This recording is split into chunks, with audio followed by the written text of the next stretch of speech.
I spoke with Rina Shah, a political commentator and advisor in Washington, D.C.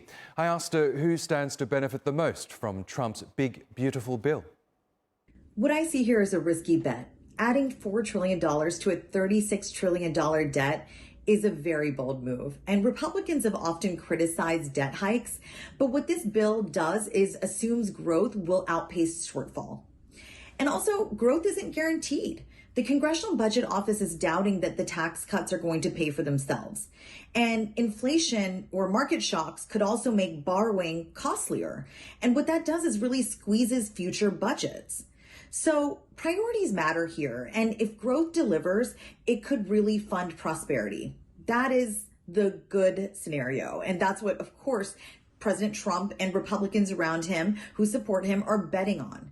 But without spending discipline, we're really taking a huge gamble with America's fiscal future with this bill. I think the takeaway also here is that this bill, it's like maxing out a credit card. What you're doing with it is hoping for a big bonus that might not actually come. So America is still on top, but it's wobbling. And the dollar and our markets keep us dominant, but $36 trillion in debt, as well as tariff shocks, what that does is really rattle investors' trust. And so in the moment, what we see is China is gaining, but not winning exactly. China's economy is growing, but its debt, its own debt and its own trade issues are what's holding it back. So yes, they're a rival to the United States, but not a replacement, not just yet at least. And I think in this moment, one thing we also ought to know is that discipline is key. Fiscal restraint, smart trade policies, those are the mechanisms that are going to keep us ahead. But we've got the edge only if we choose to use it. So for me, the real takeaway for our audience to know is the United States is still the champ, very much so, but we can't afford to stumble. What I'm seeing in the House bill that passed in the dead of night the other day is that high earners and corporations win big. Trump's tax cuts, they really favor the ultra rich and businesses.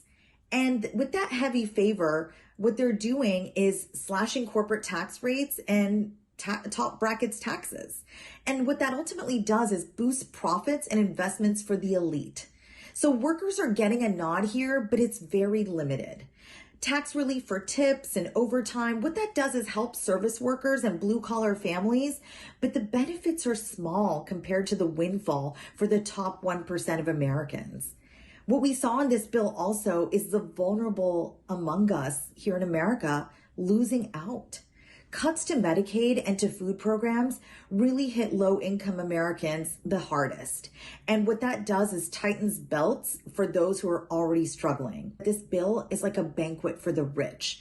And what it does is leaves crumbs for workers and an empty plate for the poor.